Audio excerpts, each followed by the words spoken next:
Bavidi Luxury Hotel, the newest home away from home in the Nigerian hospitality industry. 10 minutes only from the local and international airports. It's the perfect spot for your relaxation whenever you are in Lagos. 24-hour non-stop electricity, cozy and colorful rooms, Wi-Fi internet connection, and flat screen cable television. Bavidi Luxury Hotel. Our exquisite restaurant and full bar are simply second to none in taste and style. Bavidi Luxury Hotel. We are located at the posh, serene neighborhood in the Keja Business District. Your satisfaction is our first concern, so we train our staff to be professional and personable. Bavidi Luxury Hotel, number 20 Moshuda Biola Crescent, Ikeja, Lagos. Telephone +234 1291 7929 +234 70828.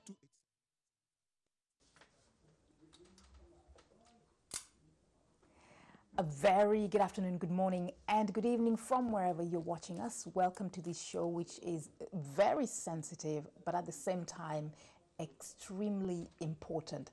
Now, according to the Office of National Statistics, which are statistics that were taken in 2016, there's a huge rise of sexual offense and rape in the UK.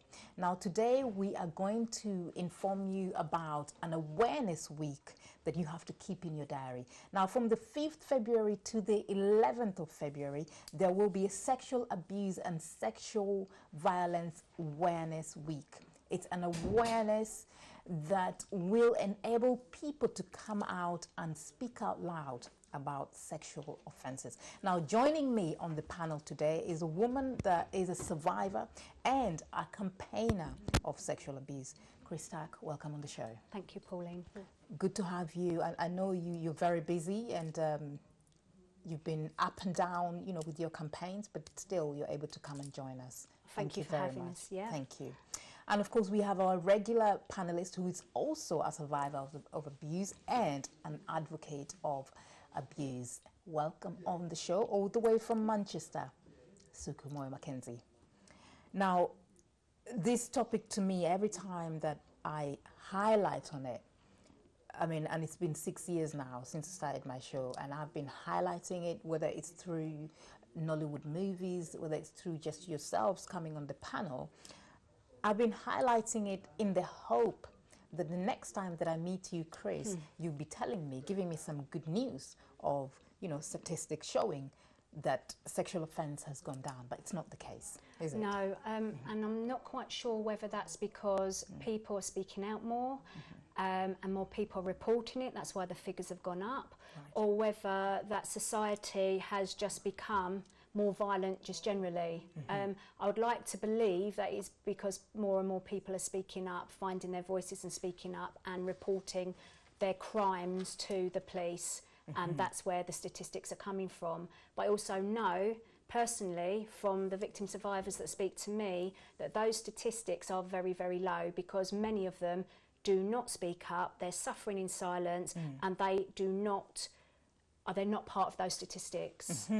So even though we have these statistics that say that in 2016 the numbers of rape have gone up, like from 34,741 to 68,873. Now, these might not even be official because a lot of people haven't come forward. Yeah.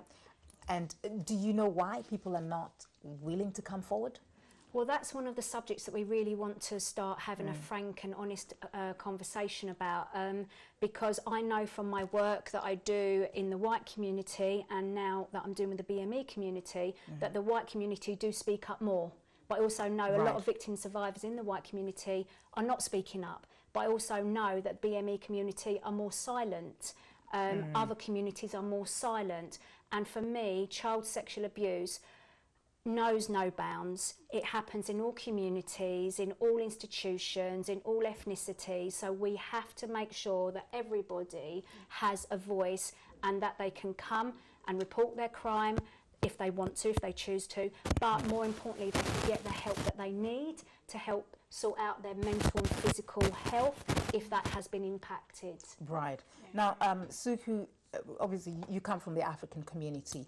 You're a survivor yourself, you know, you went through abuse, but now you are advocating against and you are in the social media trying to solve these issues, trying to comfort people. But do you find that the BME are now coming out more? Are they more open to talk about this? I think considering that we're having, awareness non-stop, yeah, but it's a trickle. Because at the end of the day, there's sexual abuse is an umbrella of different things. It's not only penetration. Fondling somebody. In our African community, they've got this thing that you say like, they'll say you are my in-law, they touch your breast. So that man is doing that. He's feeling his urge.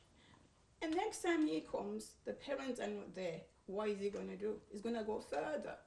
So it's not always about penetration or touching somebody, a child, in the name that it's agreed. And in the black community, in the African community, it's still very quiet. It's still, swept under the carpet. Now, we do have a caller from, let's see where he's from, but that's Jake. Jake, how are you doing? Hi there. Hi. I'll let you know first, the live stream isn't working. Oh, the live stream? Yeah, there's no broadcast right. on the website. Okay, well, we'll get the technical team to look at it. But share with us your view, Jake. Well, I know Chris, and I don't want to go into, I don't want to try and steal this or anything to make it just about the upper echelons of society, but I feel it's very important to realise that there's a massive campaign within certain areas to cover up this issue. Right. As well. You mean here in the UK? Yeah, very much. Possibly more than anywhere else in the world. So victims are coming out to speak, but there is a body of people that are sort of trying to squash that. Is that what you're saying? Yeah, well, there's. I'm not exactly sure. I'm not sure if there's a real reason because it's psychopathic, it's sociopathic. But there is. It seems that people are being compromised. They're using people's sexual promiscuity or whatever. The fact that people are prone to do evil things under pressure or just through the abuse of power, or they've suffered themselves previously and therefore they're taken out on others, but then that is then compromises them and then they can be used, blackmailed.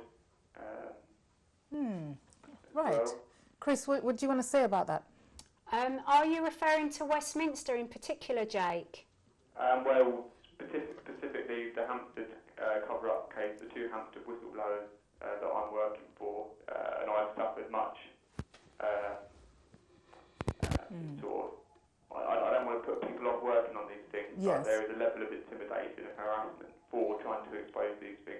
I think if there's paedophile rings that you might be referring to, or organised networks, then obviously there is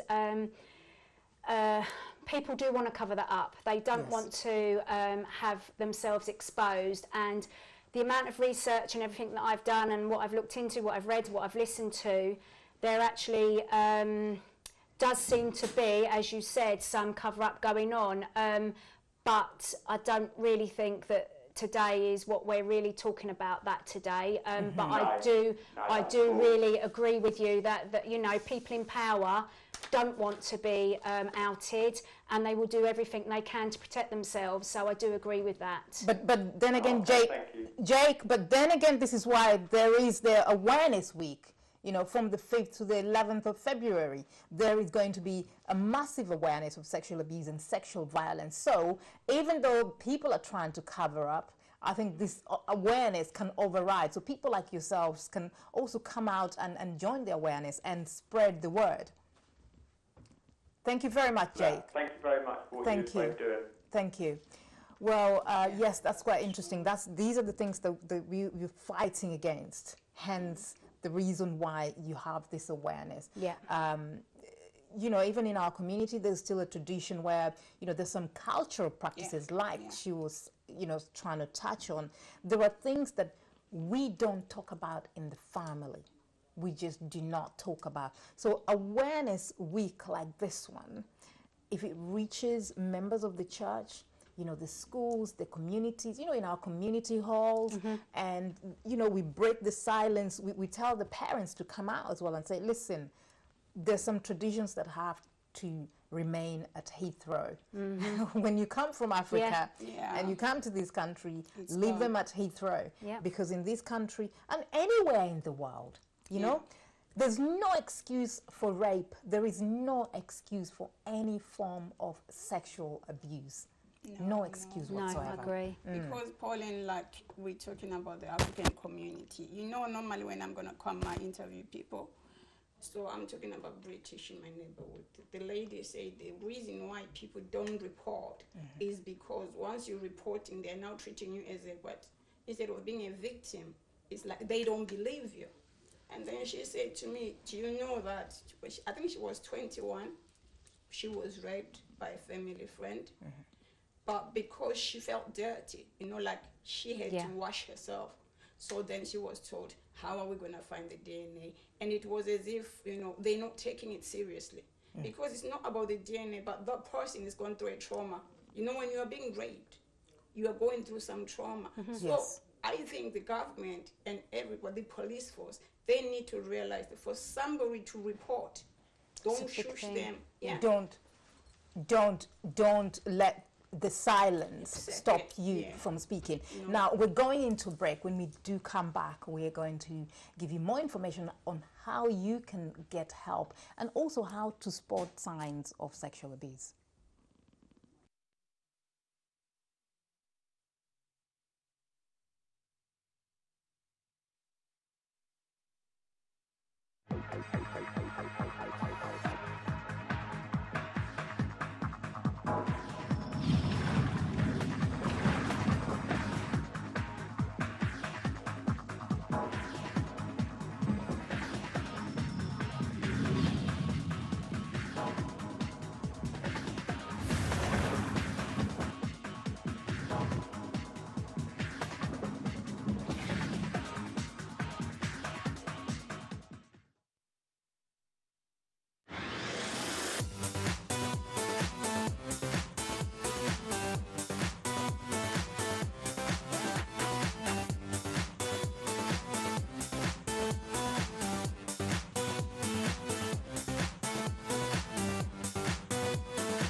Bavidi Luxury Hotel, the newest home away from home in the Nigerian hospitality industry. 10 minutes only from the local and international airports. It's the perfect spot for your relaxation whenever you are in Lagos. 24-hour non-stop electricity, cozy and colorful rooms, Wi-Fi internet connection, and flat-screen cable television. Bavidi Luxury Hotel. Our exquisite restaurant and full bar are simply second to none in taste and style. Bavidi Luxury Hotel. We are located at the posh, serene neighborhood in the Ikeja business district. Your satisfaction is our first concern, so we train our staff to be professional and personable. Bavidi Luxury Hotel, number 20 Moshuda Bella Crescent, Ikeja, Lagos. Telephone +234 1291 7929 +234 708 287 7512. Bavidi Luxury Hotel, the new home away from home.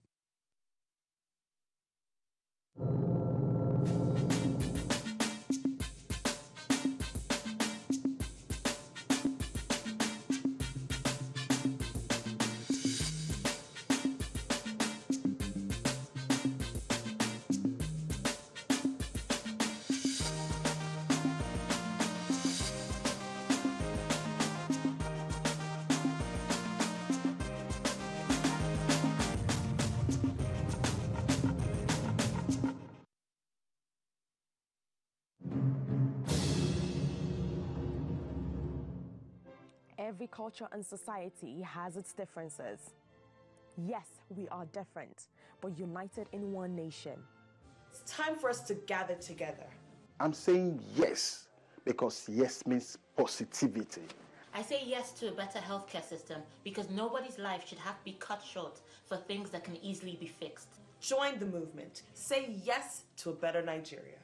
Yes to a better creative industry because it will boost our economy and make our country greater.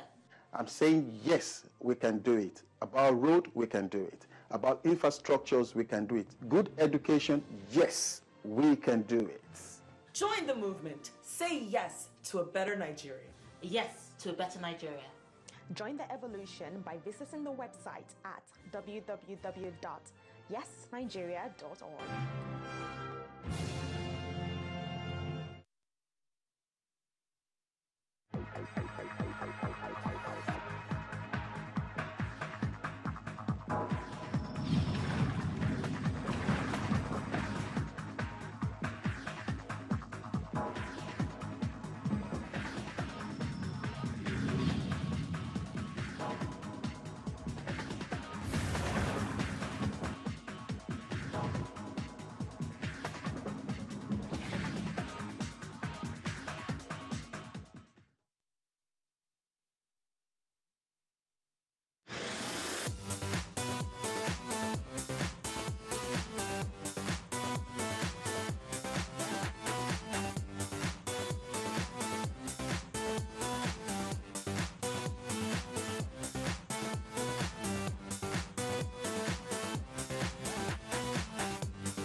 Welcome back. Yes, we are talking about the Sexual Awareness Week, the Sexual Violence Awareness Week. Sorry to keep you online, DJ Mind the Gap. Welcome on the show. Please share your views with us. Hello? Is DJ Mind the Gap there? All right. Hello. Hi, yes, join us as we talk about the Sexual Abuse and Sexual Violence Awareness Week. Please do share your views with us. First of all, I would like to commend the two ladies we have there. I mean, you guys are doing a great job. And one of the most sensitive topics to be dealt with, most especially, I mean, in society that we are right now. And in the sense that a lot of people are victims, and not a lot of people have the courage to come out and have that this awareness is actually going to change people's perception. Because when we're talking earlier, I mean, in the black community, and most especially people from Africa, which I can talk about, I mean, because of the society that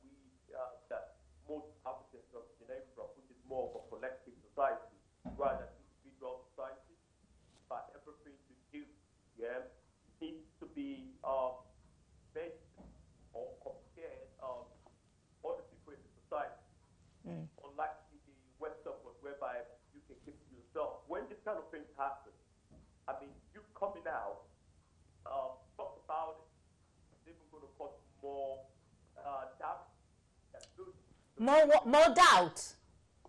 Yeah. Basically, because people will start looking at, they will not start naming you. I mean, they call your name, they tag you. Oh, that's the girl when you're walking on the street. That's the girl that was raped. That was the girl that was sexually abused. Apart from that as well, some of the victims are very vulnerable as well. We've had issues of child slavery, bringing people all the way from Africa down to the UK, and which they'll be used as domestic servants. Now, in that situation, whereby if the abuser is someone that actually brought you all the way from Africa, or someone that is meant to be your guardian, when that happens, who are you going to talk to? Who are you going to go to? You just want to keep it to yourself. So all of these are your campaign. So you need to understand why exactly. Okay, so DJ Man Gap, I've picked two very important things from you, and I'm just finding it really hard to believe that, you know, in this day and age, in the black community, if you come out as somebody who's abused, you'll be a target and you'll be turned into a victim. And then the other thing is, if somebody brings you from Africa and then the person abuses you, yeah, they do that, and maybe your papers are not good, so you become a double victim. You can't speak because A, you have immigration problems. Yep. Two, you're under this person who's now abusing you. Well, you know, thank goodness we have the Sexual Awareness Week, and this is why we want people like yourselves out there, DJ Man the Gap, to join this campaign, scream about it, shout about it. It has to stop now. This is the time that people must speak up. It's not okay to be, never mind a victim, single victim, but double victim. Like, this is what I was telling you, Chris, you know, maybe coming from you, you know, they might understand the depth of this, you know, the seriousness, you know, we have to start speaking. And that's what I was explaining to you earlier, is that my good black friend, Vanessa, she asked me to speak in her church because a lot of the black community don't come forward to speak up. And she said, you just put it out there, you say it as it is. And I said, but surely it needs to come from someone in your own community. She went, no, because you give people the courage to actually speak up and come forward and speak up. And I was just amazed that there is such silence in all these other different communities. And I'm here to actually say, come on, guys, if you are being abused, you've got rights to come and get the help and support you need, and you've also got the right to not be abused, and your perpetrator, the sexual offender in your life, needs to be penalised for doing what they're doing. Right. DJ Man the Gap, are you there? Hello? It's gone, but thank you very much for your contribution there, and I'm sure that he will join the campaign. He's very good at, you know, supporting good causes. Now, earlier on, we received, you know, information and important messages from an activist, international activist, Mandy Sangera, who couldn't join us on the show, but she says it's very important that we have this event, you know, from the 5th to the 11th, you know, the Sexual Awareness Week, where everybody comes out, so that your voice can be amplified. Even if you know somebody going through abuse, come out in their support. Even if you don't know, but do please come out and add your voice. It's important that we openly have a debate, especially in the BME, she says. You know, as DJ Man the Gap has said as well, it is important that we challenge the out-of-date cultural traditions that keep, you know, that tell us, you know, you must keep quiet. You know, as a child, as a young person, you are not meant to be heard. Your voice is not meant to be heard. And even if it's heard, it's going to be very difficult for it to be believed. You see? You know, abuse is real, she says, and so we cannot turn a blind eye on it. So people, we need to all come out, and, but also very important, there has to be systems that allow people to come out openly without being penalized. Come out openly and voice, you know, your concerns. Without you know, being not coming out. You know, sometimes people come out on social media and then next thing you see that person has disappeared. I've seen it. You see the person disappears off social media. Why? Because maybe they've been intimidated, you know, by maybe some relatives in their inbox or whatever. You know, you can't speak about that. Why do you want to do this? You know, things like that. You're bringing dishonour to the family. Yes. You're going to make us look like this in our community. But I think this is where the culture of the community needs to change. Right. They need to accept that children are precious and they need to be nurtured and they need to be loved in the right way in order for them to grow up to be good citizens. Yes. The minute you start neglecting or abusing your child, that child will grow up angry, possibly, or and they'll be fighting and I was like, or taking drugs, possibly, you know, just harming themselves or harming the people around them. Because, you know, at the end of the day, you know, like you were saying, a lady said, come and speak on the church. I've said that I've challenged the church because a church is a place where you should speak out about those things. Yeah. Pauline knows. There was a time I was set with an evangelist on the panel because at the end of the day, they are scared to talk about it. But as you are scared that you are discouraging somebody who wants to talk. And when you look in our community as well, sometimes mothers, when a child tells, oh, my dad, whatever, they are scared as well. But we need to counsel that culture.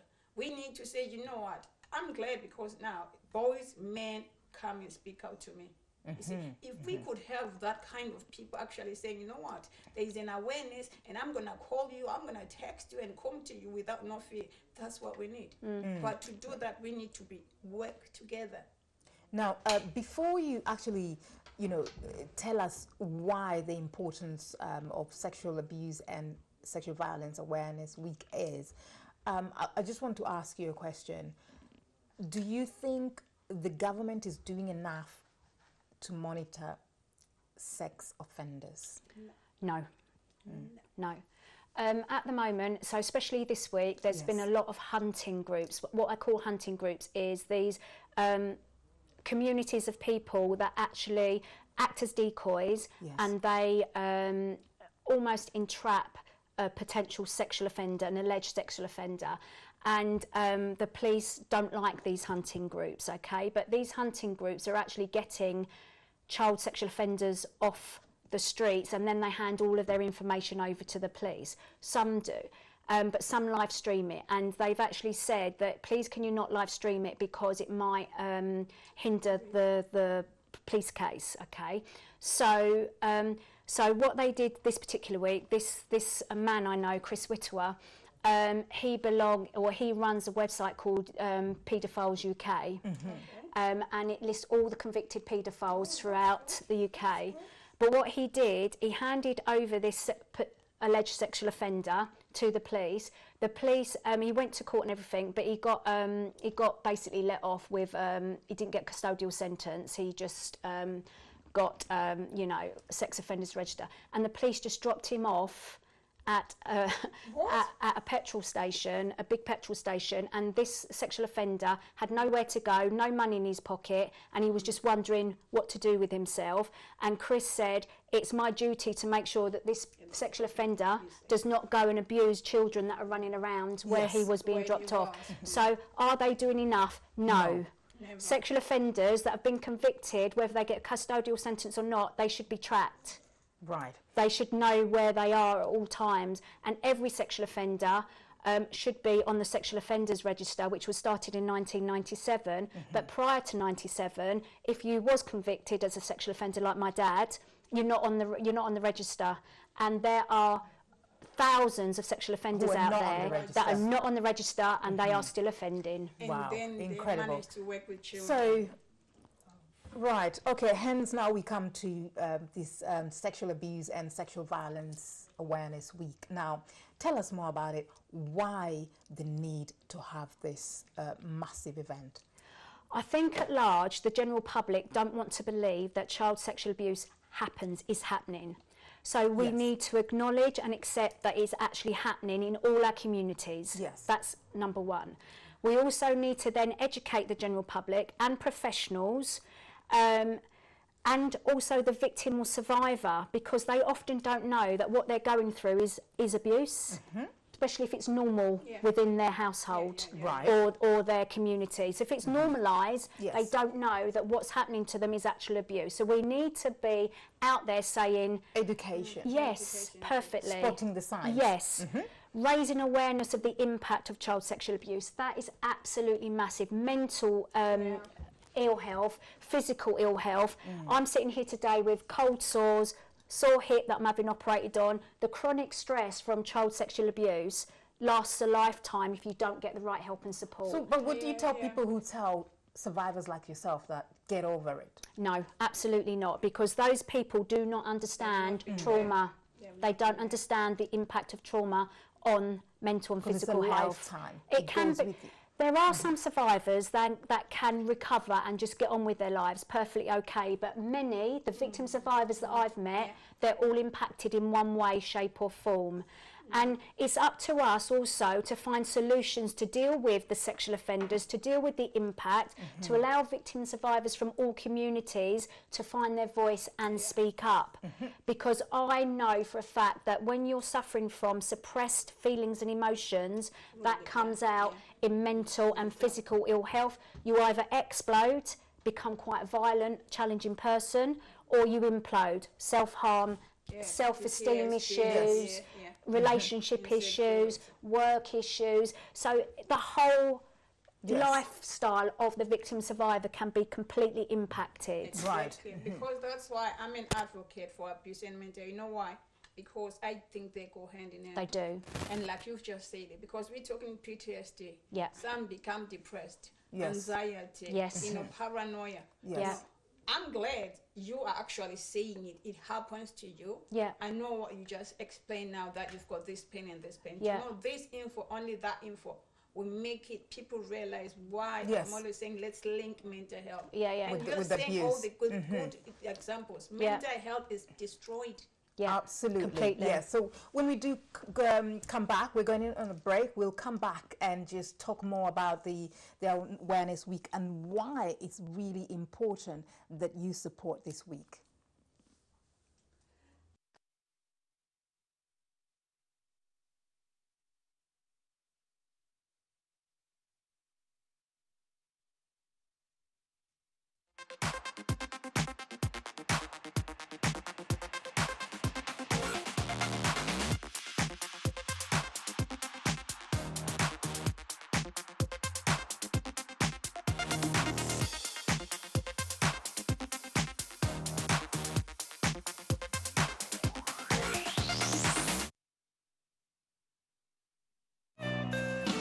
Bavidi Luxury Hotel, the newest home away from home in the Nigerian hospitality industry. 10 minutes only from the local and international airports. It's the perfect spot for your relaxation whenever you are in Lagos. 24-hour non-stop electricity, cozy and colorful rooms, Wi-Fi internet connection, and flat screen cable television. Bavidi Luxury Hotel. Our exquisite restaurant and full bar are simply second to none in taste and style. Bavidi Luxury Hotel. We are located at the posh, serene neighborhood in the Keja Business District. Your satisfaction is our first concern, so we train our staff to be professional and personable. Bavidi Luxury Hotel, number 20 Moshuda Biola Crescent, Ikeja, Lagos. Telephone +234 1291 7929 +234 708 287 7512. Bavidi Luxury Hotel, the new home away from home.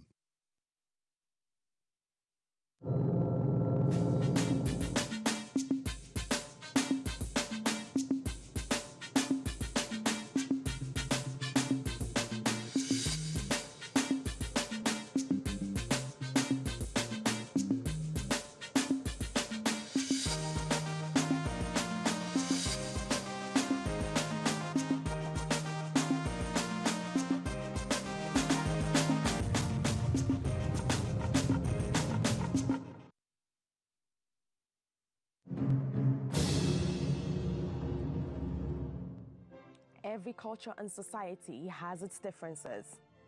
Yes, we are different, but united in one nation. It's time for us to gather together. I'm saying yes, because yes means positivity. I say yes to a better healthcare system because nobody's life should have to be cut short for things that can easily be fixed. Join the movement. Say yes to a better Nigeria.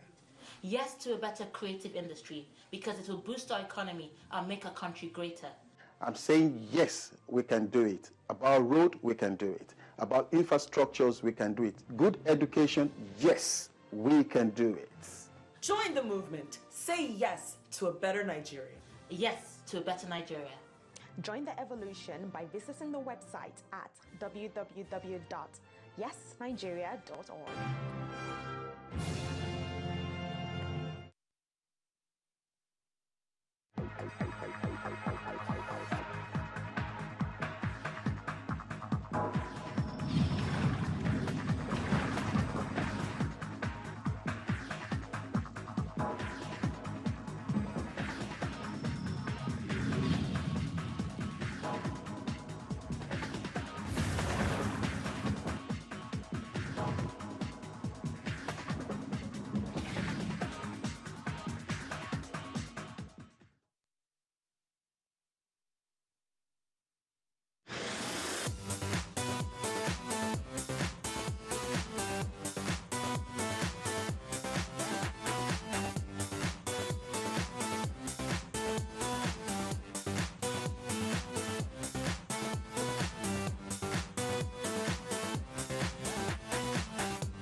Welcome back. Yes, we are talking about Sexual Abuse and Sexual Violence Awareness Week, which will take place from the 5th of February to the 11th of February.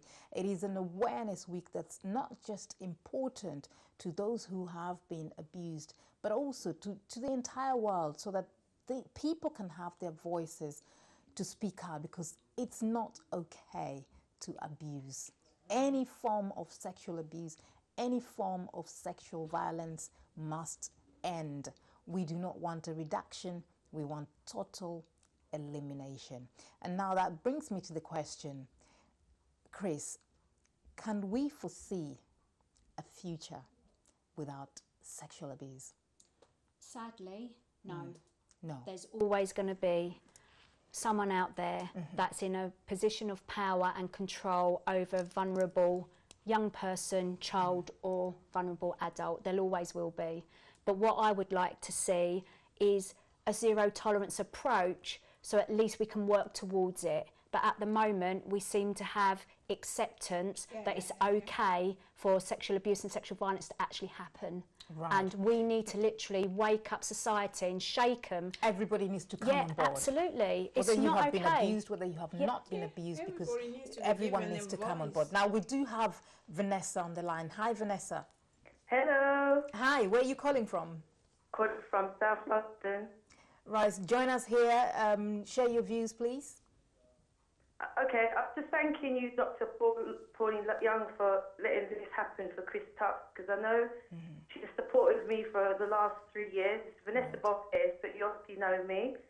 So I just wanted just to say that my question would be is, how can we get back influential leaders and community leaders come forward to support these events? It's all right we keep on doing talking, but we need to come forward to be more visible and not just stay behind Facebook and the awards. We need to see them proactive and doing things. Yes, that's right, Vanessa. You know, community leaders are out in every event, out in every award ceremony, out in any festivals and clubs. But when it comes to, awareness like this, which is very important, how many of them come out? Now, how many of them come out? So how can we convince them to come out, guys? Just the same thing like I was saying. We are challenging you to come out. We challenge. So when I speak about it, I say calling upon all men and all people in positions. I'm talking Come out. churches, I'm talking pastors. Come out, be the voice. If you're an artist, be the voice. If you are saying I'm an MP, you are attending an event, be the voice. Don't just have the name, but all you are doing is just sit there behind the desk when real life people need your help.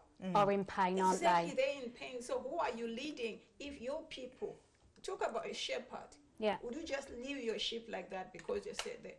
They should be the ones. Vanessa, Yeah? are you there? Yes, I'm here. Yeah, so Vanessa, would you challenge your church to take on the big role of spearheading this week, this Sexual Awareness Week? Sorry, can you repeat that? You're a bit crackly. I said, would you challenge your church? Do you go to a church? She does. I go to church. Chris Tuck came to do 2 of my events already. She supports what I do. So I'm doing lots of events, but when it comes to lots of leaders, they don't come out. I mean, Yahweh Christian Fellowship and my church, God is Gracious, they support survivors, but it needs to be more prominent, like the bigger black churches. They can't just let a small church do it. The bigger churches who've got more influential can do more. Instead of just holding private events, we need to see it publicly to show that they're supporting it, not behind closed doors. Right. You know, so, you know, like there are usually churches have big festivals and, you know, big concerts, conferences. Do you think they should take on maybe 1 week, especially this week, and just create a festival about it? Of course, because there's no point keeping talking about self-development and looking good, praise and worship, concerts, because at the end of the day, families are suffering. I'm a survivor to child sexual abuse. I'm not allowed to talk about it, but I will talk about it because it has affected me into adulthood. And for me, I just feel that as a black community, we need to be more outspoken and not just talk about the bling bling and what looks nice. We've got to talk about our health and well-being because we actually go through trauma. It's about trusting people. I find it hard to trust a lot of people now because Facebook exposed a lot of people that use people just for professional gain. So we have to start looking at the bigger picture, not just what looks good, but look at family matters as well, because children are dying, but we've got to look at the adult survivors that got children who have been abused. And if you've been abused as a parent as well, we have to come forward and speak up. Yeah. Right. That's incredible. Listen, Vanessa, thank you very much for sharing with us your experience. And I know you're out there, you know, using your voice, and I know you'll continue to grab people to join this awareness campaign. Thank you very much. Thank you. Now, Chris, how, I know, you know, from what Vanessa is saying, you know, in the community, even her, she was told not to speak out, but she decided to speak out. But what about parents who are worried? They're worried, maybe they know about abuse, yeah? Maybe a mother knows about abuse in the home. Maybe a father might know about the abuse in the home. What advice would you give a parent who's worried but does not want to speak out? But what can she or he do? I can only speak from my own experience, obviously being in the white community. So this happened in my family home, okay? My first dad was a paedophile, so he got convicted. We've got an ongoing live police case at the moment, so I can't speak about that. But you can just imagine that there is sexual abuse in there, okay? My mum, who unfortunately died in June last year, she stood by her second partner knowing that this abuse had happened. So because she decided, for whatever reason, to stay with the alleged abuser, she lost access to her 6 children and her grandchildren because we chose that relationship was very dysfunctional, very domestic violence, and we didn't want to be part of it. So unfortunately, if you know about this within your own homes, if I'm a mother and I knew that abuse was happening in my home, as a mother, my role is to protect my children. So that is first and foremost. So I believe that if you're a mother, whatever colour you are, you need to step up, protect your children, and oust the offender, whoever that might be. Children should come first. Children have to come first, and that's your role as the mother or the father, because it could be the mother who's offending. You just don't know, okay? But that's easier said than done, obviously, because if the man has control, the woman has no money, there's lots of dynamics and it's very complex, and it's easy for me to sit here and go, you should do A, B and C. But from where I'm sitting, my children come first, and if there was abuse happening, that offender would be out of the house. Don't think twice. But obviously there are lots of complexities in that, and some people actually feel stuck and they can't leave for whatever reason. So I'm not naive to this. I know that that does happen. Sometimes if, you know, look at this, a person, maybe even the mother is being abused. Yeah. That's why they will stay. That's exactly. So we can talk, I can say, my daughter, my children come first. But let's look at that woman who's being abused by the husband, and she has no voice. Exactly. She just has to be so timid. That's why. So, but as parents, whether you're a guardian, I don't have to wait for my own child, my own daughter. Any child that I see, this child is something of concern, I speak to them. Yeah. Because that's what we should do as people. And then when we're talking about churches, I'm sorry to say, do you know some elders in those churches are the perpetrators? Yes, I do know. Hence, they don't want to talk about that. Yeah. Not because it's shunned, but because he knows I do that. Yeah, they don't want the light shone on them, do they? So, so because they are the abusers. Because they are the abuser. They're the abusers. Now, so the Sexual Abuse and Sexual Violence Week, Awareness Week, is highlighting on things like, you know, giving education, you spot, you know, abuse and how to deal with it. You know, also just sharing with the public the impact of what people go through. So it's when they go through abuse, and then solutions also to, you know, whoever has been abused. But there was one thing I also want to ask the abusers, the pedophiles. Does treatment work for them? Do they get treatment? I mean, in this awareness week, are you also going to highlight on this? Do these people get treatment? I mean, okay, so first of all, the Awareness Week is for individual survivors, but also survivor organisations who are highlighting the work that they do, and they might be running events throughout this week, and we're all tweeting and resharing everybody's information so that we trend and we make a massive impact. All over the world. All over the world, social media, Sexual offenders, do they get treatment? Right, now I've been told that if they're convicted, if they're in prison for a certain amount of time, they have to be part of an offenders treatment program. But if they are in prison for a short amount of time, then they won't even get on an offenders program. Do I believe that offenders programs change offenders?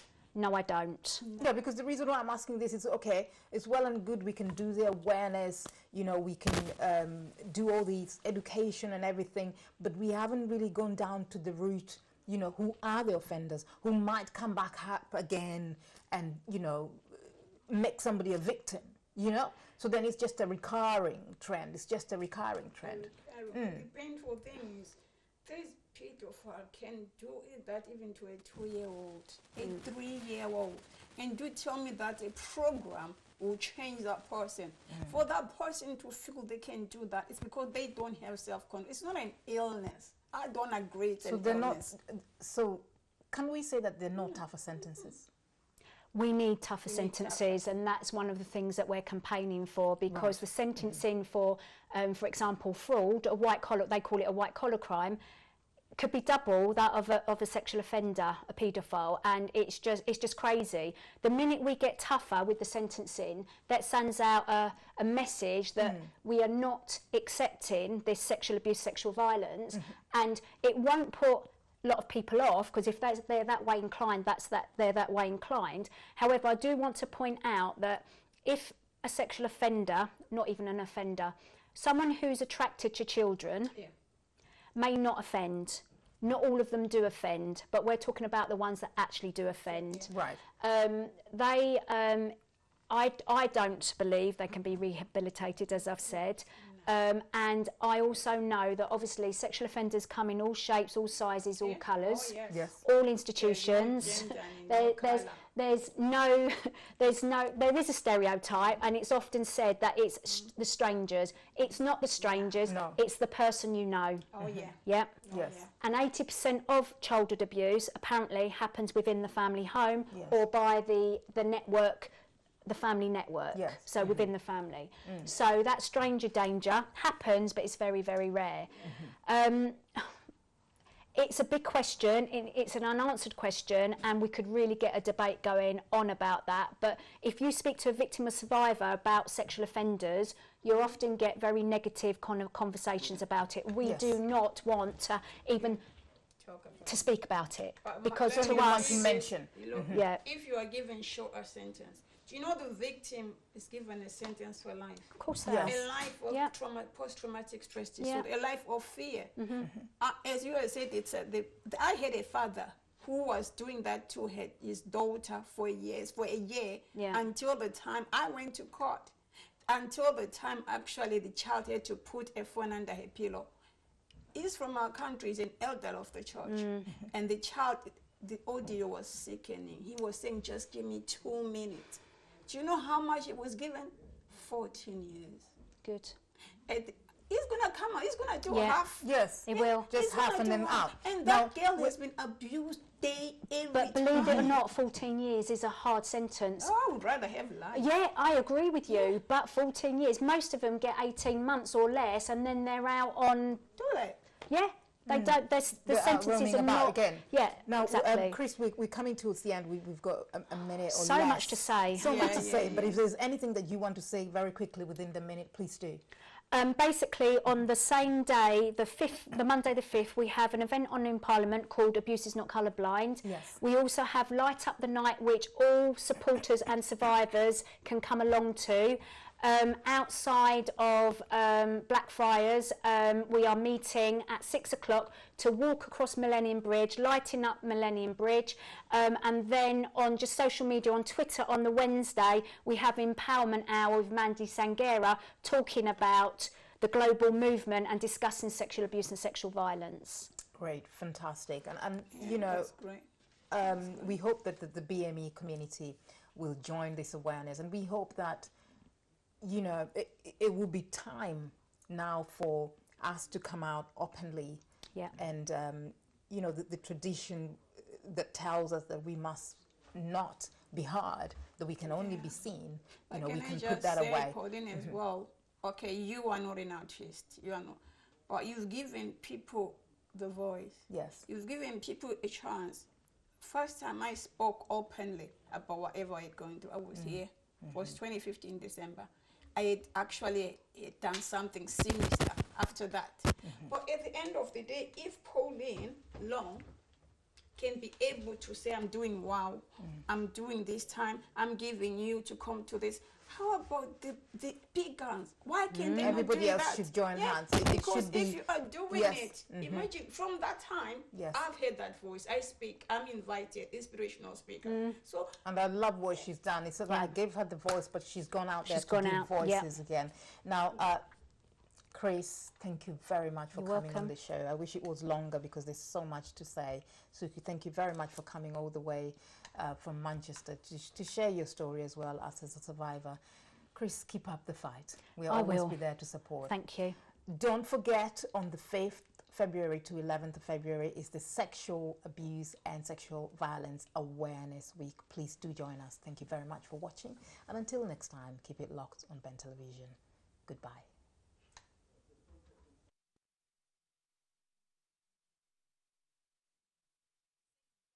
To a better Nigeria. Yes to a better creative industry, because it will boost our economy and make our country greater. I'm saying yes, we can do it. About road, we can do it. About infrastructures, we can do it. Good education, yes, we can do it. Join the movement. Say yes to a better Nigeria. Yes to a better Nigeria. Join the evolution by visiting the website at www.yesnigeria.org.